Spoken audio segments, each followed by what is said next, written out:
What's up everybody, I am Jaspreet Singh from the MinorityMindset.com and welcome to the Minority Mindset. If the government offered you $10,000 for free with no strings attached, would you take it? Now, let me add a little caveat to that question. What if the government gave you $10,000 for free with no strings attached, but now if you took this money, then somebody else might not get it? Would you take the $10,000 now? Now I'm going to add one final detail to this question.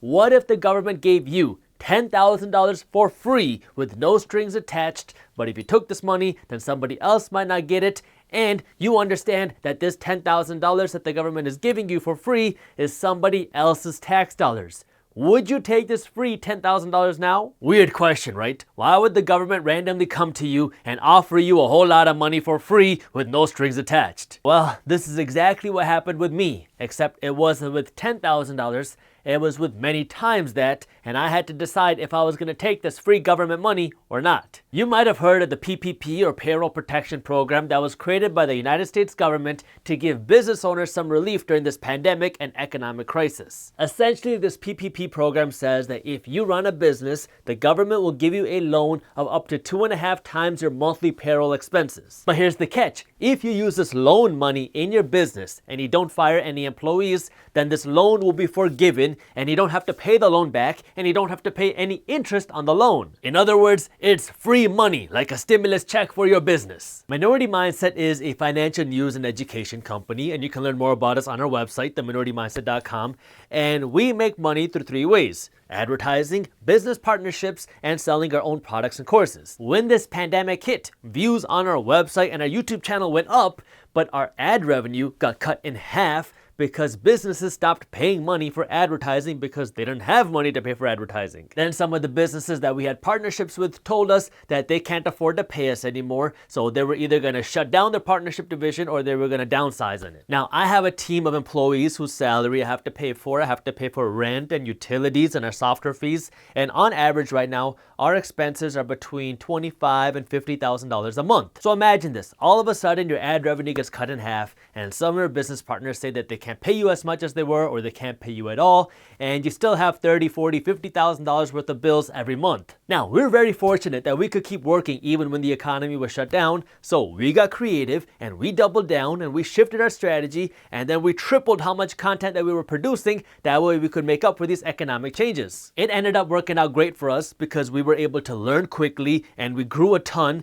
and we built some amazing new partnerships. But naturally, this comes at a cost. Like, I still have to pay rent for our office even though our whole team is working from home. So I'll have to pay tens of thousands of dollars in rent for an office that we're not even using, because that's the price that I have to pay to make sure that my team is healthy and safe. This is why the government created the PPP program, to help businesses in the short term to cover these costs. As a business owner, I don't qualify for an unemployment check or a stimulus check, but I do qualify for a forgivable loan that I can use to help pay my employees' salaries, to pay my rent, and to pay our business bills. Technically, this money is a loan, and if you're subscribed to our YouTube channel, you know my thoughts on taking out a loan for things that you don't need.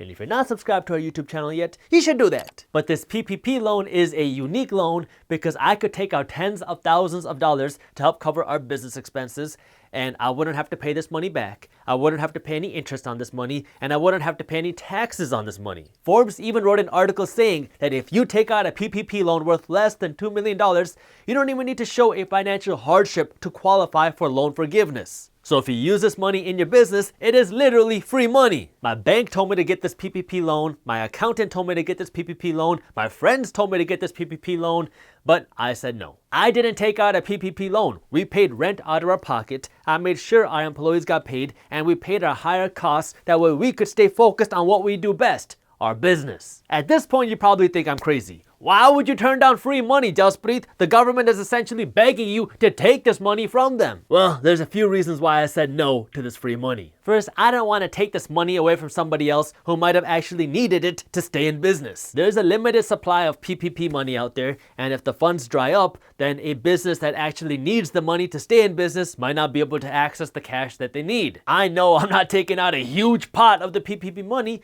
but I want to do my part. Second, there's a cost to free money. In a nutshell, the more money that our government prints, the less each dollar that we have is worth, and the more expensive that our life becomes. So your rent becomes more expensive, your grocery bills become more expensive, and your medical bills become more expensive, and now you have a bigger divide between the rich and the poor, and now your taxes go up. As you can probably tell, I'm not a fan of the government printing unlimited amounts of money. I want to see financially smart spending. That means people and businesses doing their part to take care of their finances and knowing how money works. That way, we don't have to rely on the government to take care of ourselves. This is what financial education is all about. So if I say this and I believe this and then I teach smart money habits and I teach financial education, and then the minute the government offers me free money, I go run and take it, especially when I don't need it, that will be kind of hypocritical of me. As a company, we are fortunate enough to continue running our business from home, and we're fortunate enough to plan ahead. I had worked to save up 6 months worth of expenses in our business bank account. That way, if something crazy were to happen,